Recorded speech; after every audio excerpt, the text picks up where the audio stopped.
ওয়াদা করেছি ফাযকুরুনি আযকুরুকুম, তোমরা আমাকে স্মরণ করো, আমি আল্লাহ তোমাদেরকে স্মরণ করব।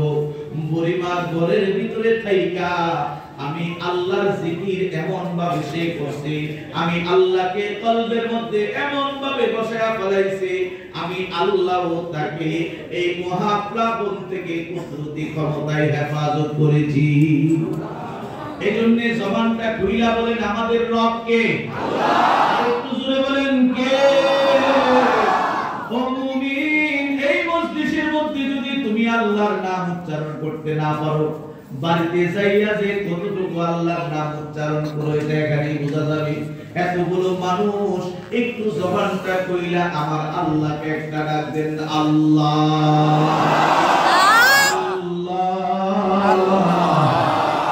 আল্লাহ আল্লাহ আমাদের সব, আল্লাহ আমাদের রব, আল্লাহ আমাদের মালিক, আল্লাহ আমাদের রিজিক দাতা, আল্লাহ আমাদের সৃষ্টিকর্তা। ওই আল্লাহর মারিফত আমরা কিভাবে অর্জন করব? এই মুসলমান ইমানদার, ওই যে বড় একটা গাছ, এই গাছটা দুনিয়ার কোন মাখলুক বানায় নাই। কথা বলেন, কোন মাখলুক বানাইছে? কোন মানুষ বানাইছে? আমি আর আপনি ওই যে পেঁপে খাইছিলাম, পেঁপে খাওয়ার পরে তার যে বীজগুলা ছিল এগুলা আমরা ময়লার একটা জায়গায় ফেলাই দিছি না? আবার দেখা গেছে এই বীজগুলো মাটিতে পুইরা ওইখান থেকে গাছ হয়ে গেছে, কয়েকদিন পরে গাছটা বড় হয়ে গেছে, আর এই গাছের মধ্যে পেঁপে ধরে গেছে। আপনি কইতে পারেন না এটা কিভাবে কি হয়েছে? এই গাছটা তৈরি করেছেন কে? আল্লাহ। আরে গাছটা কোন? আল্লাহ। সামান্য একটা ধান বীজ, এর মধ্যে দেখা যায় না এক্সট্রা করে কাইটটা ফাইরা একটা গাছ বের করতে পারবে না। তো এই গাছটা, এই বীজটা যখন আমি আপনি জমিনের নিচে লাগাই, জমিনের নিচে লাগানোর পরে দেখা যায় আস্তে করে গাছের চারাটা মাথা উঠিয়ে দেয়, আবার কয়েকদিন পরে এটা বড় হয়ে যায়, এরপরে দেখা যায় এর মধ্যে কয়েকটা শীষ তৈরি হয়, আবার তার মধ্যে অনেকগুলো ধানের সৃষ্টি হয়। এই জায়গায় যদি আমি আপনি গবেষণা করি, এর পিছনে একমাত্র কারিগর হলেন কে? আল্লাহ। এটা আমাদের কোনো ক্ষমতা না। আজকে তো মিনিগেট চাই, নাজির চাই, অমুক বাসমতি, বাংলা বাসমতি, কত কিছু নাম দিয়া কি মজা মজা করে খাইতেছে। একদিন কি চিন্তা করছেন, আরে এই ধানটা, এই চালটা কই থেকে তৈরি হইলো, কে তৈরি করলো? এইভাবে যদি গবেষণা করতেন, রবকে চিনতে পারতেন, আল্লাহর মারিফত কলবের মধ্যে ঢুকে যেত। কথা বলেন ঠিক কিনা? আমরা আজকে এগুলো নিয়ে গবেষণা করি না, খালি সবাই দিয়েছি, সবাই দিয়েছি। এই যে জমিটার মধ্যে বৈশা আছেন, এই জমিটার মালিক কে? আল্লাহ। আর জোরে বলেন আল্লাহ। আল্লাহ। এই জমিটা যখন আল্লাহ সৃষ্টি করছে, তখন এই জমিটা পানির মধ্যে নৌকা যে এরকম হেলতে দুলতে থাকে, জমিটাও এইভাবে হেলতে দুলতেছিল। তো আল্লাহ তাআলা ফেরেশতাদেরকে ডাক দিয়ে বলছেন, ও ফেরেশতারা, জমিনের যেখানে যেখানে দরকার পাহাড় আর পর্বত দিয়ে, কারণ এই জমিনে তো আমার আদম বসবাস করবে, আমার বান্দা-বান্দী বসবাস করবে। এইভাবে যদি টলমটাল করতে থাকে, তাইলে তো এরা এখানে বসবাস করতে পারবে না, এরা বাড়ি বানাইতে পারবে না, এরা চলাফেরা করতে পারবে না।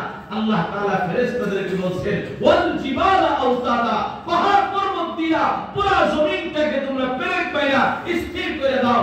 ও মুসলমান, শুনে রাখো, আজকে হিমালয়ের চূড়া, বড় বড় পর্বত, এটা কোনো বেঈমানের গোষ্ঠীরা বানায় নাই, কোনো মাখলুক বানায় নাই, এটা বানাইছেন কে? আল্লাহ।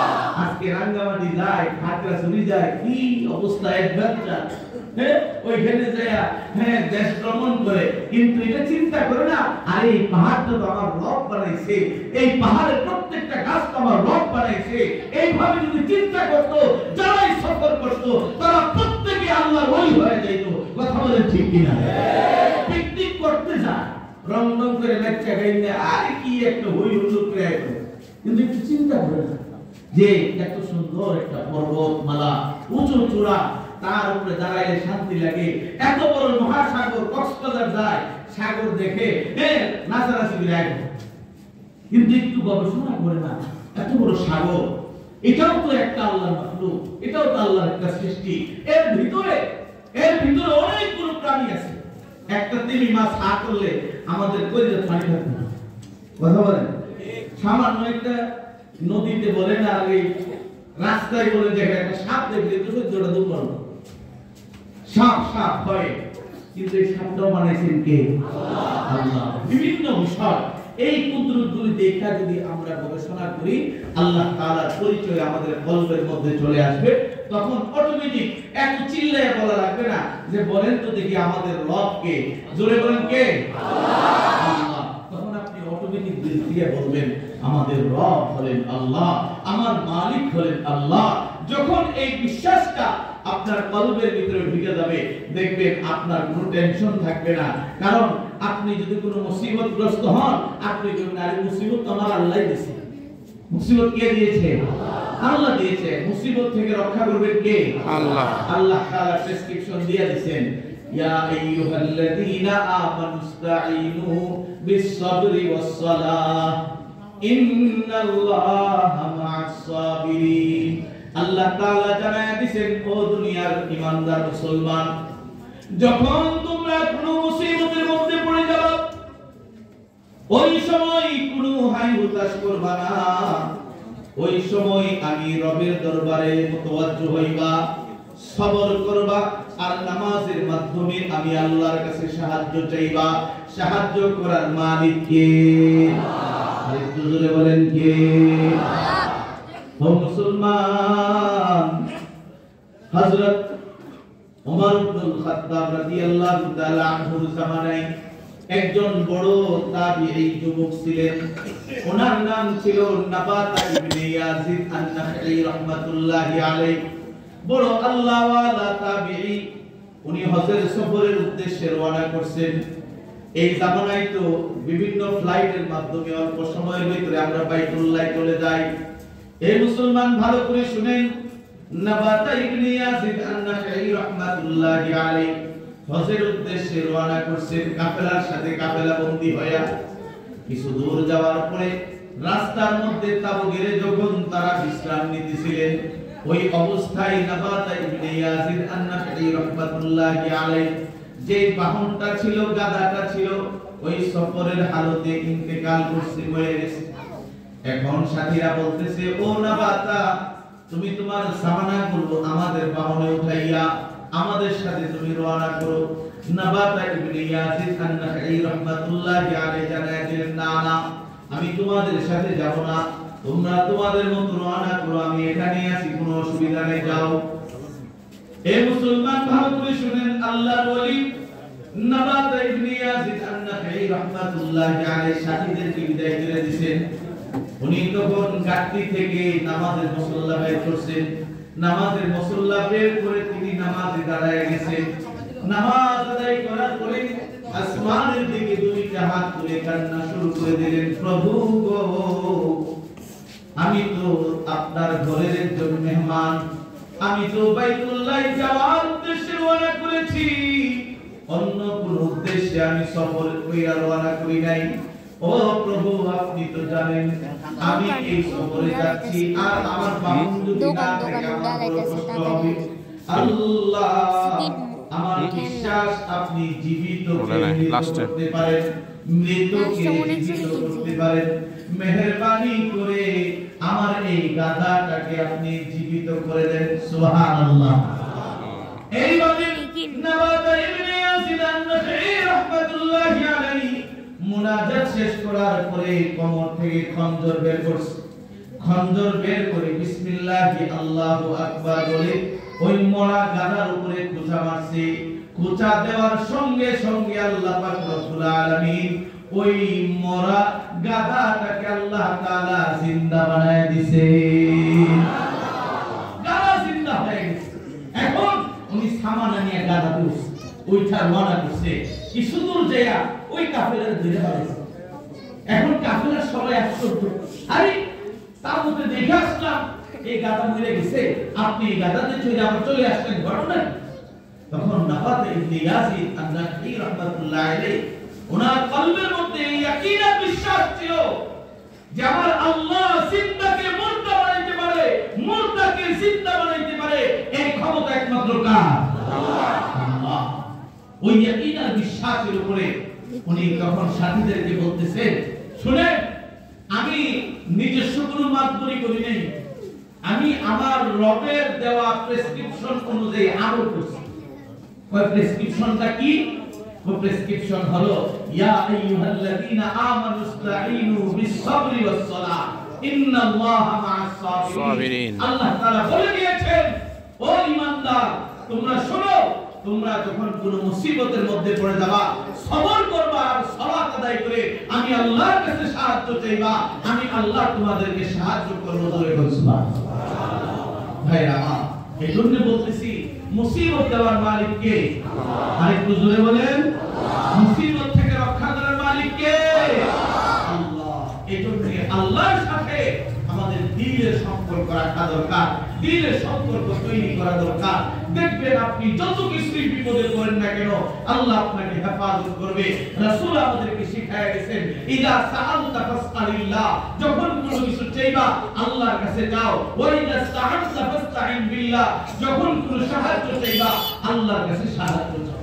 ভাইরা আমার, রবের সাথে যখন আপনার সম্পর্ক হয়ে যাবে, আপনি অটোমেটিক যখন বলতে থাকবেন আমার রব হলেন আল্লাহ, আমার মালিক হলেন আল্লাহ, অটোমেটিক আপনি কিন্তু আল্লাহর সাথে একটা সম্পর্ক তৈরি করে ফেলেন।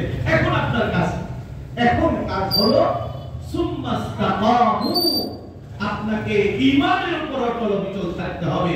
আল ইস্তিকামাতু আলাল ঈমান ওয়াত তাওহীদ, ঈমানের উপর আপনাকে অটল অবিচল থাকতে হবে, একত্ববাদের উপর অটল অবিচল থাকতে হবে। কারণ ঈমান এমন একটা দৌলত, এটাকে ধ্বংস করার জন্য শয়তান বিভিন্ন ভাবে আপনাকে ষড়যন্ত্রের মধ্যে ফালানোর চেষ্টা করবে, আপনি কিন্তু সেখানে পা দিতে পারবেন না। এজন্য অটল অবিচল থাকা, যত নির্যাতনই হোক না কেন, যত রকম আপনার উপর মুসিবত আসুক না কেন, ঈমান থেকে সামান্যতম চুল পরিমাণ সরা যাবে না। কারণ ঈমান আমার সবচেয়ে বড় সম্পদ। হাসরের ময়দানে এই ঈমানের বদৌলতে জান্নাত জাহান্নামের ফয়সালা হবে। যারা ঈমানওয়ালা হবে তারা হবে জান্নাতি, আর যারা বেঈমান হবে তারা হবে জাহান্নামী। এই ঘোষণা কার? আর জোরে বলেন কার? নবীর বাবা হোক, নবীর সন্তান হোক, নবীর বিবি হোক, যদি ঈমান না থাকে হাসরের ময়দানে তাকে জান্নাত দেওয়া হবে? আর জোরে বলেন হবে? ইব্রাহিম আলাইহিস সালাতু ওয়াস সালাম, বুখারী শরীফের হাদিস, হযরত আবু হুরায়রা রাদিয়াল্লাহু তাআলা আনহু থেকে বর্ণিত। ইব্রাহিম আলাইহিস সালাতু ওয়াস সালাম হাসরের ময়দানে দেখবেন তার পিতা আজর চুলগুলি এলোমেলো, ধুলায় দূষিত এবং কেমন জানি একটা পেরেশানির হালতের মধ্যে দৌড়াইতেছে। ইব্রাহিম পয়গম্বর এই দৃশ্যটা দেখবেন, যতটুকুই হোক নিজের তো জন্মদাতা পিতা, পয়গম্বরের মায়া লেগে যাবে। বাবার ডাক দিল, বাবা আপনার কি অবস্থা? তখন আজর বলবে, তুমি তো দেখতেছো আমার কি অবস্থা, দুনিয়াতে তোমার কথা না শোনার কারণে আজকে আমি মুসিবতের মধ্যে পড়ে আছি। ও বাবা, ও আমার সন্তান, তুমি একটু দেখো না আল্লাহর কাছে আবেদন কইরা আমার জন্য কোনো ব্যবস্থা করা যায় কিনা। যখন জন্মদাতার বাবা এরকম ভাবে সন্তানের কাছে আকুতি করে এই নিবেদন জানাইতেছে, ওনার মায়া লেগে গেছে। ইব্রাহিম আলাইহিস সালাতু ওয়াস সালাম বাবার পক্ষে আল্লাহর আদালতে আপিল করবেন আর বলবেন, ইয়া রব ইন্নাকা ওয়া'আদতানি আল্লাহ তাহজানি ইয়াওমা ইউবআসুন। ও আমার প্রভু, ও আমার রব, আপনি তো আমার সাথে ওয়াদা করেছিলেন যে আপনি হাসরের ময়দানে আমাকে লাঞ্ছিত করবেন না। এই ওয়াদা তো আপনি করেছিলেন। আমি আজকে আমার জন্মদাতা পিতার পক্ষে আপনার কোর্টে আপিল করলাম, আমার পিতা আপনি একটু মাফ করে দেন। এই কথা যখন বলবে আল্লাহ তাআলা তখন স্পষ্ট ভাষায় জানিয়ে দিবেন, ও পয়গম্বর শুনে রাখেন, আমি তো জমিনের মধ্যে নোটিশ জারি করেছিলাম, ফরমান জারি করেছিলাম, ইন্নী হারামতুল জান্নাতা আলাল কাফিরিন, নিশ্চয়ই আমি আল্লাহ কাফিরদের জন্য জান্নাত হারাম করে দিয়েছি। জোরে বলুন সুবহানাল্লাহ। কাফিরদের জন্য কোনো জান্নাত আছে? আর জোরে বলেন আছে? নাই। আল্লাহ তাআলা জানায় দিয়েছেন, জানানোর পরে ইব্রাহিম পয়গম্বর নিশ্চুপ হয়ে যাবে। তখন আল্লাহ তাআলা ফেরেশতাদেরকে ডাক দিয়া বলবেন, হে ফেরেশতারা, ইব্রাহিম পয়গম্বরের মনটা তো খারাপ হয়ে গেছে। আমার পয়গম্বর যদি আমার তার বাবার চেহারাটা দেখে আবার তার মনের মধ্যে দরদ চলে আসবে, দয়া মায়া চলে আসবে। ও ফেরেশতারা, ওই ইব্রাহিম আলাইহিস সালাতু ওয়াস সালামের পিতা আজরের মুখটা জানোয়ারের রূপে পরিণত করে দাও। আর জাহান্নামের বেড়ি লাগাইয়া তাকে জাহান্নামের মধ্যে নিক্ষেপ করে দাও। জোরে করুন নাউজুবিল্লাহ। ঈমান নাই, নবীর বাবা হইছে, কোনো লাভ নেই। এজন্য এই মনে করেন না, অনেকে আছে আমার কাছে এরকম এক দুইটা কেস ধরা পড়ছে। কিছু গার্জেন আছে, ও আমার পুরারে হাফেজ বানাইতেছি, আমার নামাজ না পড়লেও চলবে। আরে আজীব কথা, কেমন কথা, আমি শুনে থক হয়ে গেছে। কয় আমার পুরা হাফেজ একজন না 10 জন লয়ে নিব, আমার বাদ দিব কাম করে তোলা করে চিন্তা করে কত বড় সালা। মানে শয়তান এমন জায়গায় ঘুষটা দিছে, ভাই আপনারা তো বাস করেন একজন হাফেজ 10 জন ফ্যামিলির লোক নিয়ে জান্নাতে যাবে, তো আমি তো 10 জনের কইলাম না রাখবা, মানে ভাবসাব কি এই শুনে রাখেন। হাসরের ময়দানে যার যার হিসাব দিতে হবে, আগে নিজের হিসাবটা ক্লিয়ার করে নেবেন। এগুলি করা ঠিক না, এগুলো শয়তানি কথা। এই ধরনের এই কথাটা কেন বললাম, আমাদের একটু সচেতন হওয়া যে আমার সন্তান আলেম হোক, হাফেজ হোক, আমি বাবাও নামাজ পড়ে পড়ে রবের কাছে দোয়া করব, আল্লাহ আমার সন্তানটাকে তুমি হাফেজ কোরআন বানাও, আমার সন্তানটাকে যুগশ্রেষ্ঠ আলেম বানাও। এই দোয়াটুকু করলে তখন যায় হয়তো আল্লাহ তাআলা আপনার সন্তানকে হাফেজ বানাইতে পারে, আপনার সন্তানকে আলেম বানাইতে পারে। কথা বলেন ঠিক কিনা? এটা জোর করার কিছু নাই যে জোর করে আপনি তারা হাফেজ বানাই নেবেন, আলেম বানাই ফেলবেন, এটা কোনদিন সম্ভব না। এটা আল্লাহর পক্ষ থেকে রহমতের ফয়সালা হইতো।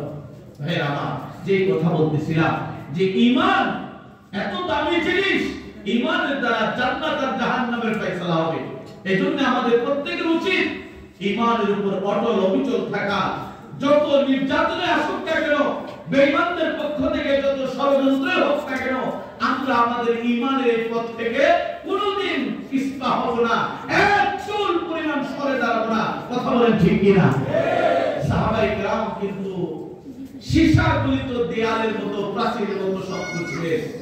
বহু নির্যাতন তাদের উপর হয়েছে, কিন্তু তারা ঈমান ছাড়েনি।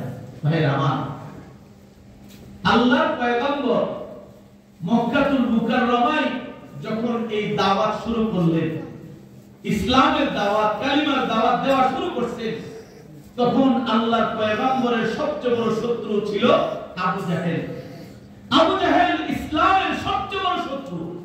এই আবু জাহেলের ঘরের ভিতরে আল্লাহ তাআলা যে মহিলাটা কাজ করত, ওই মহিলার কলবের মধ্যে আল্লাহ তাআলা ঈমানের নূর জ্বালায় দিয়েছেন। সুবহানাল্লাহ, কাছে কর সুবহানাল্লাহ। আবু জাহেল এর চেয়ে নিকৃষ্ট এই জমিনের মধ্যে আর কেউ নাই যে নাকি আমার নবীকে কষ্ট দিয়েছে। সেই আবু জাহেলের ঘরের ভিতরের কাজের লোক মহিলা, বৃদ্ধ মহিলা, তার নাম হযরত সিন্নিরা রাদিয়াল্লাহু তাআলা আনহা। ওই মহিলাকে আল্লাহ তাআলা ঈমানের নূর তার কলবের মধ্যে দিয়ে তাকে নূরানি মানুষে পরিণত করে দিয়েছেন। সুবহানাল্লাহ। আর এত ক্ষমতা, নেতা, ক্ষমতার কোনো অভাব নেই, এই মেয়ের কপালে ঈমান জুটে নেই। তো দেখেন, এই সিন্নিরা রাদিয়াল্লাহু তাআলা আনহা আবু জাহেলের ঘরে দিন কাটাইতেছে। ঈমান এমন একটা জিনিস, এমন একটা আলো, এমন একটা নূর। দেখবেন আজকে এই মসজিদের ভিতরে না, একটা ঘরের ভিতরে যখন আপনি লাইট জ্বালান, আর যতই আপনি জানালা লাগান, দরজা লাগান, ফাঁক দিয়ে কিন্তু আলো বের হয়ে যাবে। বাইরে থেকে লোক বুঝবে যে এই ঘরের মধ্যে লাইটটা কি আছে, জ্বালানো আছে। ঠিক তদ্রুপ ওই মহিলা যতই ঈমানকে চুপাইতে চায়, ঈমানের আলো আরো বাড়তেছে। সুবহানাল্লাহ। তো তার চাল চলনের মধ্যে কেমন জানি একটা ভদ্রতা, শালীনতা প্রকাশ পাইতেছে। সবাই এক কান দুই কান এভাবে যাইতে যাইতে আবু জাহেল পর্যন্ত গেছে। আবু জাহেলের কাছে খবর গেছে, তুমি মুহাম্মদের বিরুদ্ধে কথা কও, ষড়যন্ত্র করো, তোমার ঘরের ভিতরেই তো মুহাম্মদের লোক বসা আছে, তোমার ঘরের যে দাসী, যেই কাজের মহিলা আছে, জিন্নিরা, সে তো ঈমান এনে মুসলমান হয়ে মুহাম্মদের অনুসারী হয়ে গেছে, খবর নিয়ে দেখো। আবু জাহেল প্রথম বিশ্বাস করে না, না আমার তাই আমার পরে কি আমার বিরুদ্ধে যাবে, বিশ্বাস করে না। তো সকলের কথা সাবাসাবিতে বাড়িতে আয়েশা কয়েকজন বন্ধু বান্ধব নিয়ে আয়েশা বিচার বসাইছে। হযরত সিন্নিরা রাদিয়াল্লাহু তাআলা আনহাকে ডাকাইছে।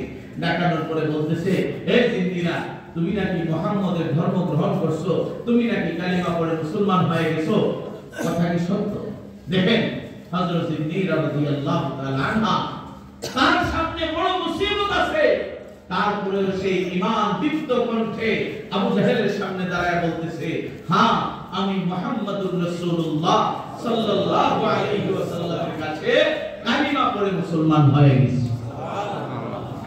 এই কথা বলার পরে আবু জাহেল তো ধর্মের আমার কাছে আমার বলে থেকে মুহাম্মাদের ধর্ম গ্রহণ করবি কিভাবে সম্ভব? এখনই ধর্ম ছাড়, ছাইরা আমাদের বাপদাদার ধর্ম গ্রহণ কর, মূর্তি পূজা কর। হযরত সিদ্দিক রাদিয়াল্লাহু তাআলা আনহা তখন ডাইরেক্ট বলে দিয়েছেন, হে আবু জাহেল শুনে রাখো, আমি জিন্দিরার একটা জানোয়ার হাজারো জান যাইতে পারে, কিন্তু যেই ঈমান আমি গ্রহণ করেছি কোশ্চিন কালেও সেই ঈমান আমি ছাড়তে পারবো না। জোরে বলুন আল্লাহু আকবার। এটা হলো ঈমানি শক্তি। আবু জাহেল তখন একটা লাঠি নিয়ে তার উপর আঘাত করা শুরু করছে। বৃদ্ধা মহিলা 70 বছর হয়ে গেছে, এই মহিলার উপর সে আঘাত করতেছে। হঠাৎ একটা আঘাত তার মাথায় পড়ছে। এই মাথায় পড়ার কারণে তার চোখের দৃষ্টি শক্তি চলে গেছে, অন্ধ হয়ে গেছে। এই হালতে আবু জাহেল বলতেছে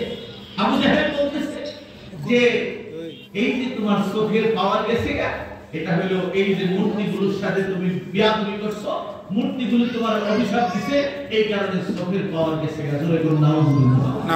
মূর্তির কোনো ক্ষমতা আছে? আরো জোরে বলেন, মূর্তির কোনো ক্ষমতা আছে? না, কোনো ক্ষমতা নাই।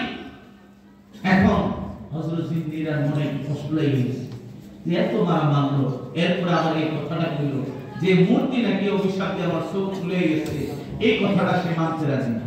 বিছানায় গিয়ে রাতের বেলা শুয়েছে, শোয়ার পরে তখন ঘুম আর আসে না। শেষ রজনীতে ওযু করে নামাজের মুসল্লা বিছায়া নামাজ পড়ছে। নামাজ পড়ে আসমানের দিকে দুইটা হাত তুলছে, তুললে এমন কান্না শুরু করছে, মালিক ও মালিক, তুমি তো দেখতেছো আমি তোমাকে কত ভালোবাসি, আমার কলবের ভিতরে একমাত্র তোমার সব মহব্বত।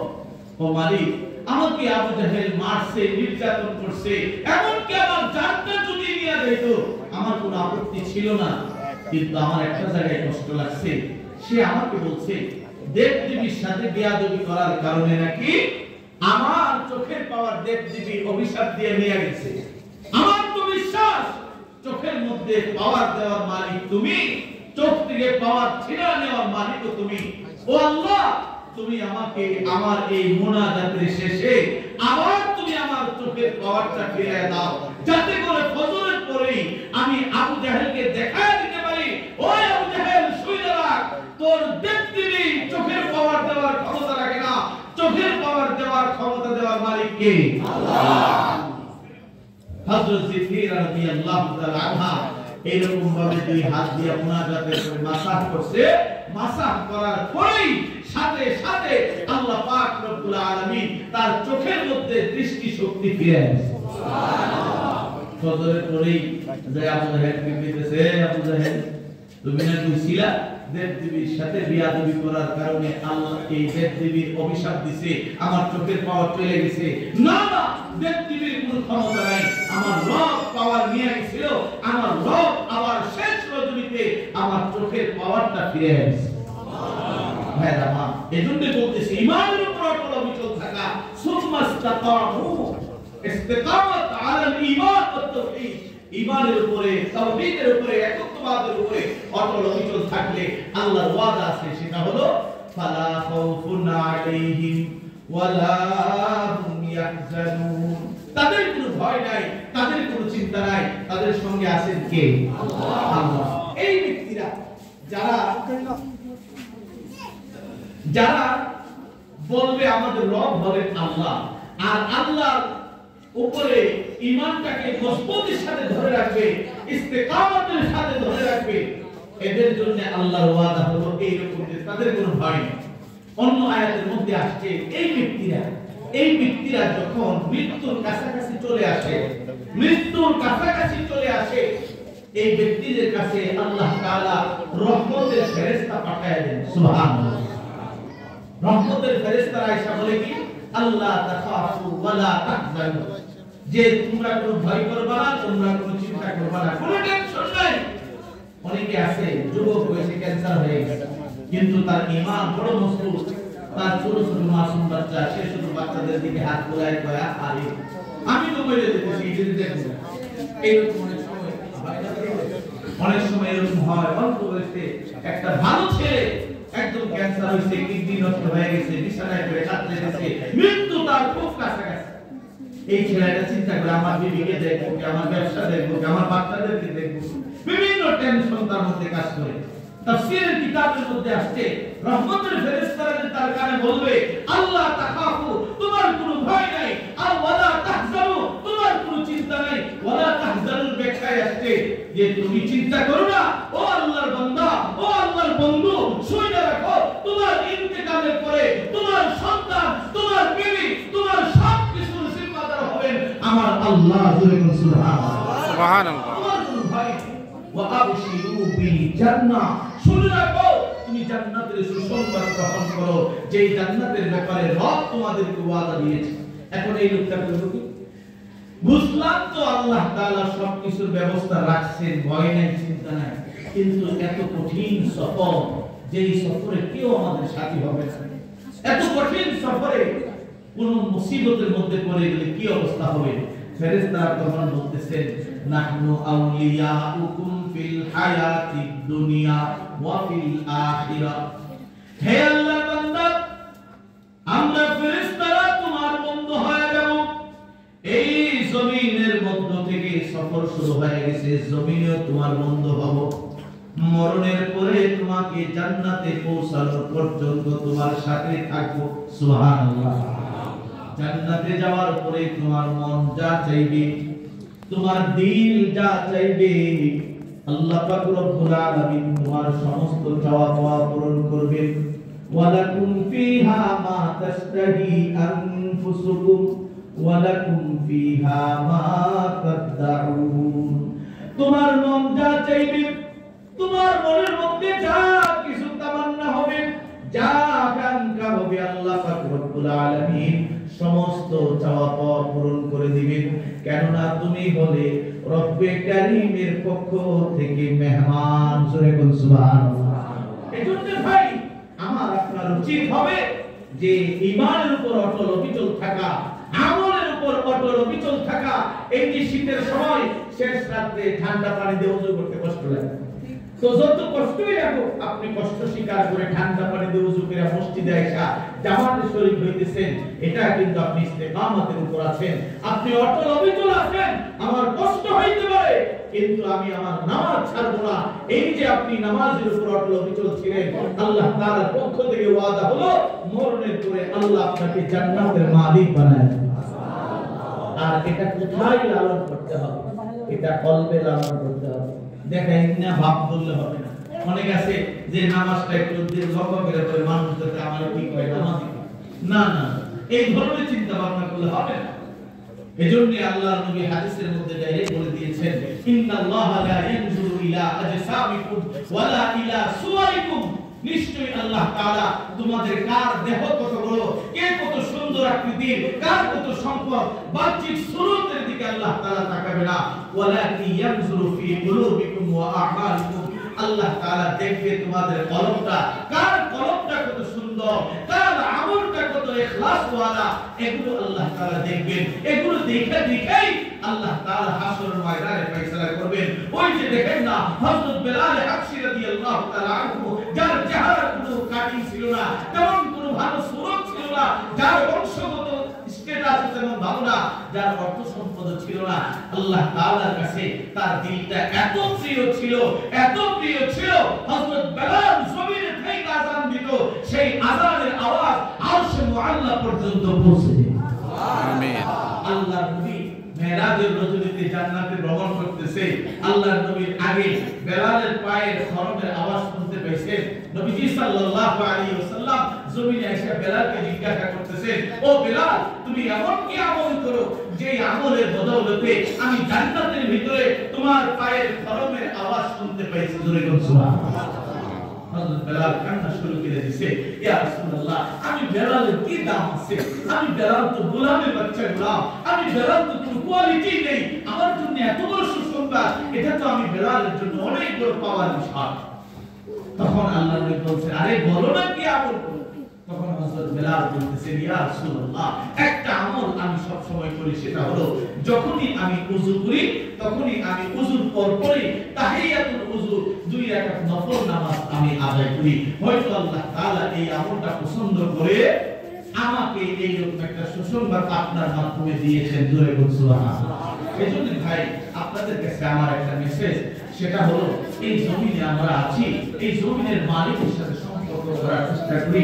এই জমিনে আমরা আছি, যে মালিক আমাদেরকে রিজিকের ব্যবস্থা করতেছেন, তার সাথে একটা অন্তরের মহব্বত তৈরি করার চেষ্টা করি। এটা কিভাবে সম্ভব? পৃথিবীতে যত বুজুর্গ আর ওলি হয়েছে, যত আউলিয়া কেরাম আছে, সকলের কানেকশনের রাস্তা ছিল একটা, সেটা হলো তারা তো 5 ওয়াক্ত নামাজ আদায় করতেই তারা শেষ রজনীতে উঠে মালিকের দরবারে তাহাজ্জুদের নামাজ পড়ে পড়ে কাঁদছে। কথা বলে ঠিক কি না? দেখেন তারা ওই সময়টাকে কাজে লাগাইছে। ওই সময়ে সব ঘুমায় আছে, আপনি নামাজের মুসল্লার মধ্যে পড়ে আছেন আর রবের কাছে কাঁদতেছেন। এক কবি বলতেছে, না খানে মে ना पीने में ना सोने में मजा है, जो कुछ मजा आता है वो आखिर रात की रोने में। এর দুনিয়ার মানুষ খাওয়ার মধ্যেও মজা নাই, পান করার মধ্যেও মজা নাই, ঘুমানোর মধ্যেও মজা নাই। যত মজা আর স্বাদ পাইছি শেষ রজনীতে মালিকের দরবারে কান্নাকাটি করার মধ্যে মজা আর স্বাদ পাইছি। এজন্য আপনাদের কাছে আমার একটা মেসেজ, সেটা হলো 5 ওয়াক্ত নামাজ তো কন্টিনিউ ডিউটিটা আদায় করতেই হবে। একটা ওভারটাইম, এর মধ্যে সবচেয়ে বড় আমল হলো তাহাজ্জুদের আমল। এই যে এখন শীতকাল, রাত বড় দীর্ঘ রাত, শেষ রাতে একটু আগে উঠা যায়, উঠা ওযু কইরা আমার ঘরের ভিতরে মুসল্লাটা বিছায়া আমি নামাজে দাঁড়ায় যাই। দেখবেন আপনার এই আমল আপনার ঘরকে জিন্দা করে দিবে, আপনার পরিবারকে জিন্দা করে দিবে।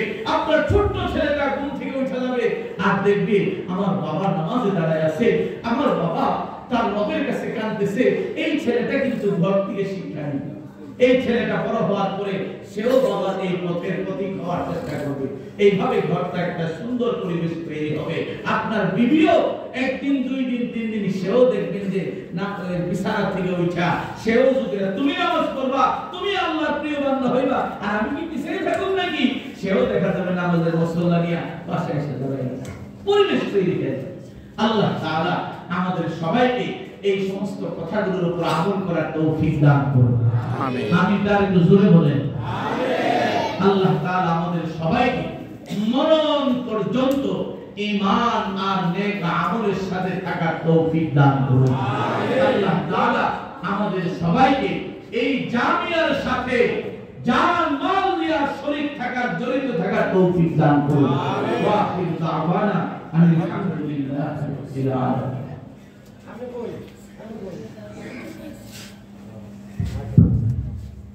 শুকরিয়া, অনেক অনেক শুকরিয়া। রব্বুল ইজ্জাতের পবিত্র দরবারে শুকরিয়া জানাচ্ছি আল্লাহ তাআলা, সেই আসরের পর থেকে লম্বা সময় আমাদেরকে কোরআনের মজলিসে উপস্থিত থাকার সুযোগ দিয়েছেন, কবুল করেছেন।